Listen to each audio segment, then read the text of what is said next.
In the last episode of the podcast, that was episode 8, How to Communicate Your Narrative in Your LinkedIn Headline, I challenged you to revisit the headline at the top of your LinkedIn profile. Would a reader who might potentially be interested in recruiting, hiring, or promoting you understand where you're headed? Can they read your headline and determine what you actually do, the context you do it in, and the impact or benefit of your work? If you haven't already, I'd encourage you to hit pause and go give that episode a listen. So let's say you've got that taken care of and you think your LinkedIn headline answers those critical 3 questions for your reader. That's great, but you still might have a problem. How is your intended reader, and that could be an executive recruiter or a potential hiring manager, how is that person supposed to feel confident that what you've said in your headline is actually true? After all, you're the one making the claims in the headline, and you're not exactly an unbiased source. Stick around, and we'll talk about how you can write your About section to help dispel any doubts your reader might have and keep them engaged.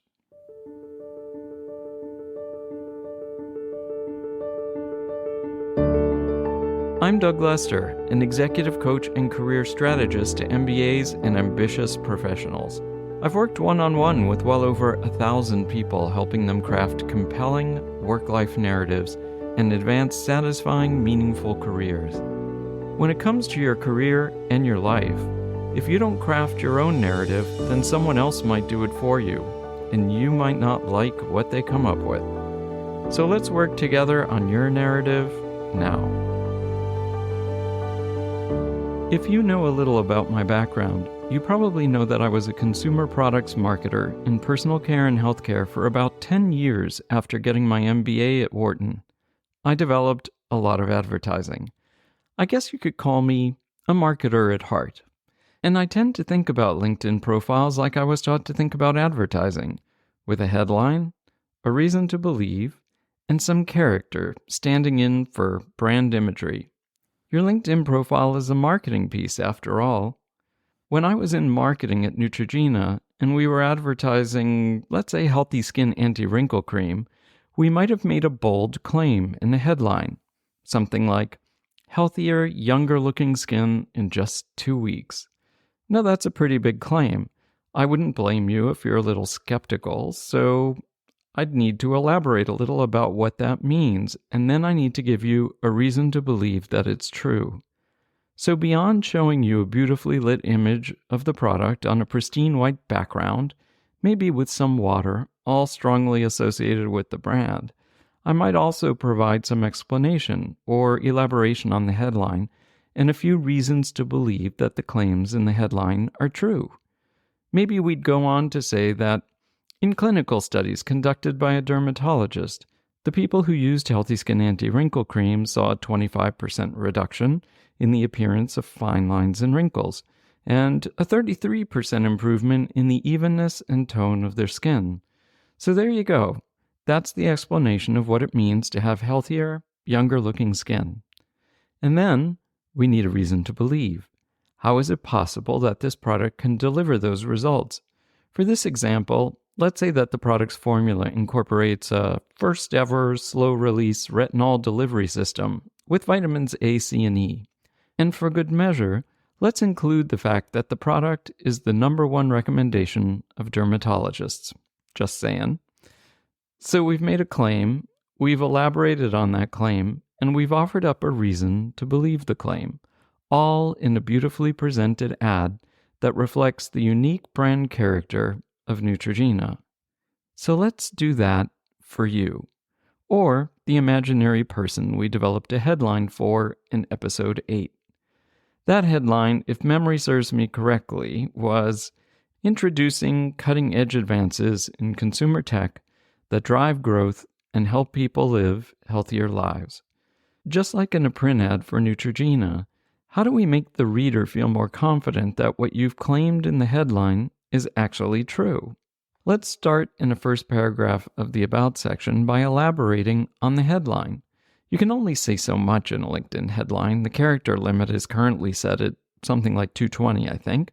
So you'll probably have made some choices and perhaps generalized a bit. If you go back to episode 8, we generalize out from wearables to consumer tech. Maybe it's time to let your reader in on the secret. A little specificity is probably going to build confidence with your reader. We also talked about growth and helping people live healthier lives. Let's build that out a bit and maybe add in some personal background for good measure. So in the first paragraph, you could write, "Ever since I signed up to be a track and field athlete in high school, I've been interested in how technology can help people improve athletic performance and generally improve overall health. And I've been fortunate enough in my professional life to work on cutting-edge advances in wearable technology that do just that. And these advances have been a key driver of growth in the category for the past 10 years. So you see what we've done here. We've addressed every key element of the headline we wrote for you or for the imaginary person in episode 8, and we've thrown in a little backstory for color and texture. And we did it in just 3 sentences that I felt pretty comfortable reading out loud. That's always a good test. Always read what you write about yourself out loud. If it feels natural, that's a good sign. In the second paragraph, your task is going to be to give your reader a reason to believe, or maybe 2 or 3 reasons to believe. So what am I talking about here? I think you should make light reference to work you've actually done. Work that you're going to describe in a little more detail when you write your LinkedIn experience entries and ultimately your resume. So in just a few sentences, let's say approximately 3 to 5, reference work you've actually done that supports the claims you've made in your headline. Let's assume you've worked at Apple on the Apple Watch. I don't want you to tell me the whole story of your work on the watch. There'll be time for that later, but just give the broad brushstrokes.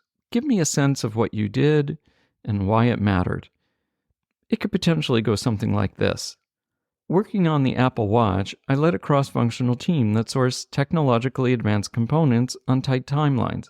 We were able to launch first-to-market functionality that enabled high-performance athletes and average consumers to track 3 key health and performance indicators not found in competitive products.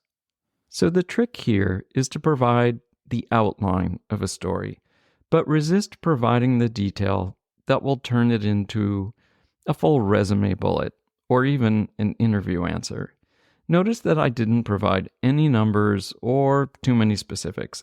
I just painted a picture of launching or introducing new technology at a place people probably recognize to improve people's health and athletic performance. Write 2 or maybe 3 of those, and you'll have a compelling second paragraph that gives your reader a couple or a few reasons to believe the claims you've made in your headline are true. And those high-level stories you tell may also be convincing enough that your reader scrolls down the page to read your experience entries, or maybe even flag you for search or a recruiting process. The third paragraph is an opportunity to clinch the deal if you haven't already. Let's add a personal touch to round you out as a full person. You may remember that I started the first paragraph off with a personal detail, the fact that you were in track and field in high school. That was to help show that your connection to wearables and improving health and performance isn't something that you just chose out of the blue. It's personally meaningful and has been for a while. When I work with clients, it's almost always the case that their work has something to do with an interest that appeared fairly early in their lives and persisted into their professional careers. If you have something like that in your background, talk about it. The authenticity of your personal narrative will resonate with your reader. So for your third paragraph, let's talk about your focus on health and performance outside of work. Maybe you don't run cross-country competitively anymore, but maybe you do run in a local club and donate your time to a local nonprofit whose mission is to teach kids about the lifelong benefits of exercise. Lots of people I work with have stories like that and are involved in their communities that way.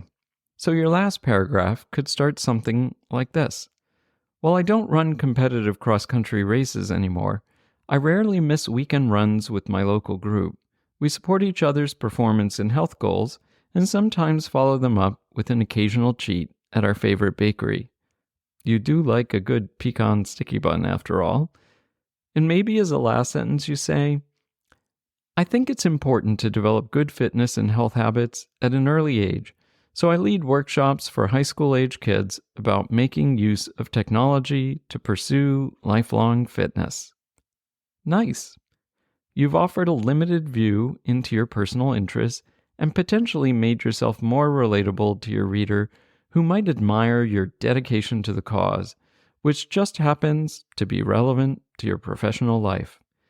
And as a final step, double-check to make sure that you've included important keywords and phrases that your reader might be looking for or searching for, and you're all set. Now, this is just an example that I've made up for this podcast, but it could be pretty close to the About section of quite a few people that I've worked with over the years. So how does your About section stack up? Does it help your reader better understand the claims you're making in your headline? Do you make light reference to actual work you've done to give your reader a reason to believe those claims? And do you incorporate just a bit of the personal in what you've written to help present yourself as a whole person with an integrated work-life narrative? If not, give it a shot. And if you're running into trouble, consider signing up for a career strategy session at careernarratives.com/strategy. We can work on your personal narrative together and help advance your career.